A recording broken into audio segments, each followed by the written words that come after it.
രാഹുൽ ഗാന്ധി ഈ ഒരു അഖിലേന്ത്യാ നേതാവാണല്ലോ.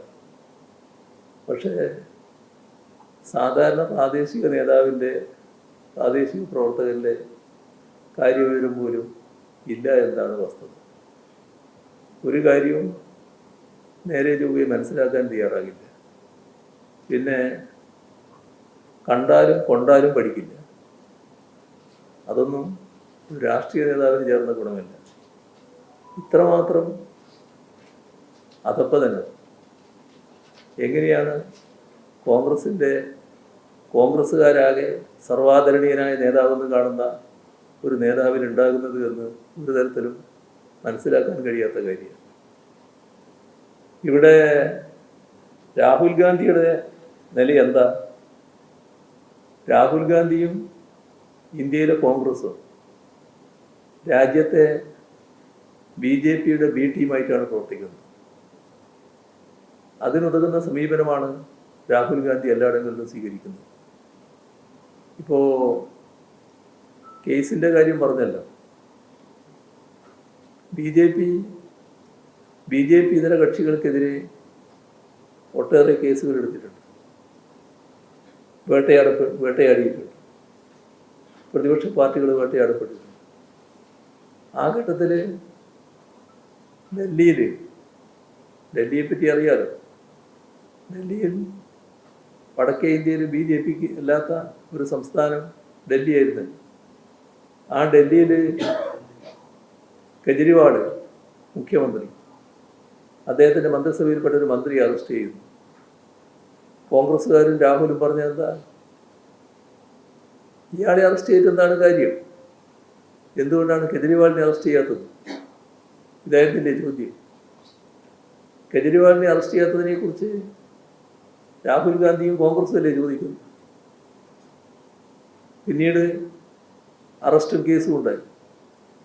ഇപ്പോൾ എന്ത് സംഭവിച്ചു? കോടതി കെജ്രിവാളിനെ കുറ്റവിമുക്തനാക്കി. BJPയുടെ മുഖത്ത് മാത്രമാണോ അടിയേറ്റത്? രാഹുൽ ഗാന്ധിയുടെ മുഖത്തുമല്ലേ? രണ്ടു പേരുടെ മുഖത്തും കലത്തി അടിയേറ്റില്ലേ? ആ അനുഭവത്തിൽ നിന്നെങ്കിലും പാഠം പഠിക്കുന്നുണ്ടോ? എന്താണ് ഡൽഹിയിലെ തെരഞ്ഞെടുപ്പിൽ സംഭവിച്ചത്? ഡൽഹിയിൽ കോൺഗ്രസിന് എന്താണ് സാധ്യതയുണ്ടായിരുന്നത്? സാധ്യതയൊന്നുമില്ലല്ലോ, പൂജ്യമായിരുന്നല്ലോ. അവിടെ കെജ്രിവാളിൻ്റെ പാർട്ടിക്കാണല്ലോ സാധാരണഗതിയിൽ ജയസാധ്യതയുള്ളത്. BJP പരാജയപ്പെടണം എന്നാഗ്രഹിക്കുന്ന BJP ഇതര കക്ഷികൾ എന്ത് നിലപാടാണ് സ്വീകരിക്കുക? കോൺഗ്രസ് BJP അധികാരത്തിൽ വരുന്നത് എന്നുള്ള നിലപാടാണോ ഡൽഹിയിൽ സ്വീകരിച്ചത്? AAPയെ ശക്തമായി എതിർക്കുന്ന നിലപാടല്ലേ സ്വീകരിച്ചത്? അവിടെ BJPക്ക് അധികാരത്തിൽ വരാൻ കഴിഞ്ഞല്ലോ. അതിനിടയാക്കിയത് കോൺഗ്രസിൻ്റെ കൂടി സമീപനമല്ലേ? BJPയുടെ ഒരു സഖ്യശക്തിയായി പ്രവർത്തിക്കുന്ന മണ്ഡലല്ലേ ഇവർ പെരുമാറിയത്? BJPയെ സഹായിക്കുന്ന നിലപാടല്ലേ ഉണ്ടായത്? ഇപ്പോൾ BJPയുടെ ബി പാർട്ടിയായിട്ട് മാറുന്ന അവസ്ഥയല്ലേ ഉണ്ടായത്? ഇത് ഡൽഹിയുടെ കാര്യം. ഞാൻ നേരത്തെ പറഞ്ഞതാണ് മറ്റേ കാര്യവും. അപ്പോൾ നിങ്ങൾ ആവർത്തിച്ച് ചോദിച്ചുകൊണ്ട് വീണ്ടും പറയുകയാണ്. ഹരിയാനയിൽ കഴിഞ്ഞ തെരഞ്ഞെടുപ്പിൽ BJP ജയിക്കുമെന്ന് ആരെങ്കിലും കണക്കാക്കിയോ? BJP പോലും കണക്കാക്കിയിട്ടില്ല. എങ്ങനെയാണ് BJPക്ക് ജയിക്കാൻ പറ്റിയത്? ഇന്ന് രാജ്യത്ത് BJP നേരിടാൻ BJP ഇതര രാഷ്ട്രീയ പാർട്ടികൾ ഒറ്റക്കൊറ്റക്ക് വിചാരിച്ചാൽ കഴിയാത്ത അവസ്ഥയുണ്ട്. ഇപ്പോൾ BJP നേരിടാൻ വേണ്ടിയുള്ളൊരു കൂട്ടായ്മ ഉണ്ടാവും. ഹരിയാനയിൽ ആ കൂട്ടായ്മ ഉണ്ടാകുന്നതിനെതിരായ നിലപാടാണ് രാഹുൽ ഗാന്ധിയും കോൺഗ്രസും സ്വീകരിച്ചത്. അതിൻ്റെ ഫലമെന്താ? BJP ഇതര വോട്ടുകൾ ശിഥിരമായി. ആരെ സഹായിച്ചു? അധികാരത്തിൽ വരില്ല എന്ന് കണക്കാക്കിയ BJP വീണ്ടും അധികാരത്തിൽ വരും. ആരാണ് ബി പാർട്ടി ആയത്? കോൺഗ്രസ് അല്ലേ? രാഹുൽ ഗാന്ധിയല്ലേ? BJPയെ സഹായിക്കുന്നവരല്ലേ ഫലത്തിലുണ്ടായത്? ബീഹാർ അടക്കമുള്ള തെരഞ്ഞെടുപ്പുകൾ, ആ തെരഞ്ഞെടുപ്പുകളിലെല്ലാം ആദ്യം കാണുന്നത് എന്താ? രംഗമാകെ കലുഷിതമാകും. രംഗമാകെ വഷളാക്കിയാൽ ആർക്കാ ഗുണം?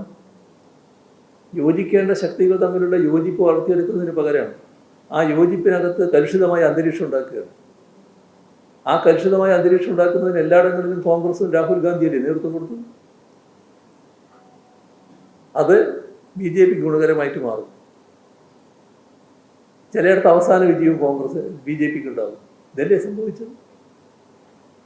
അപ്പോൾ രാഹുൽ ഗാന്ധിയും കോൺഗ്രസുമാണ് BJPയുടെ ബി പാർട്ടിയായിട്ട് പ്രവർത്തിക്കുന്നത്. ഞങ്ങളെല്ലായിടവും ശക്തമായ നിലപാട് സ്വീകരിച്ചു, അതിശക്തമായ നിലപാട്. അതിനൊരു വിട്ടുവീഴ്ചയുമില്ല. കണ്ടാലും കൊണ്ടാലും പഠിക്കാത്തത് കൊണ്ട് രാഹുൽ ഗാന്ധി വീണ്ടും വീണ്ടും ഇതിങ്ങനെ പറഞ്ഞുകൊണ്ടിരിക്കുന്നത് മാത്രമേ ഉള്ളൂ. അപ്പോൾ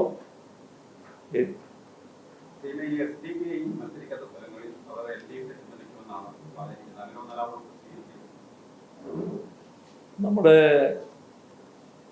ഇവിടെ ഞാൻ അത്തരൊരു പ്രസ്താവന കണ്ടിട്ടില്ല. ഇവിടെ ഇപ്പോഴത്തെ അവസ്ഥയിൽ കേരളത്തിൽ എന്ത് സമീപനമാണ് UDF ഒക്കെ സ്വീകരിക്കുന്നതെന്ന് എല്ലാവർക്കും അറിയാം. ആ സമീപനം അവരെ വലിയ തോതിൽ പ്രതിരോധത്തിലായിക്കൊണ്ടിരിക്കുകയാണ്. ജനാധിപത്യ ശക്തികൾ നല്ല രീതിയിൽ അതിനെ ചോദ്യം ചെയ്യുന്ന അവസ്ഥ വന്നിട്ടുണ്ട്. അതിൻ്റേതായ വേവലാതി അവരുടെ ഇടയിൽ നല്ലതുപോലെ കാണാനുണ്ട് എന്നാണ് നമുക്ക് മനസ്സിലാക്കാൻ സാധിക്കുന്നത്. ഞങ്ങൾ നല്ല പ്രതീക്ഷയിൽ തന്നെയാണ്. ഞങ്ങളെപ്പോഴും ജനങ്ങളുടെ കൂടെയാണ് നിന്നിട്ടുള്ളത്. ജനങ്ങൾ ഞങ്ങളെയും വിശ്വസിക്കുന്നുണ്ട്, ഞങ്ങൾ ജനങ്ങളെയും വിശ്വസിക്കുന്നുണ്ട്. അതുകൊണ്ട് തന്നെ അന്തിമ വിധിയെക്കുറിച്ച് ഒരാശങ്കയും ഞങ്ങൾക്കില്ല.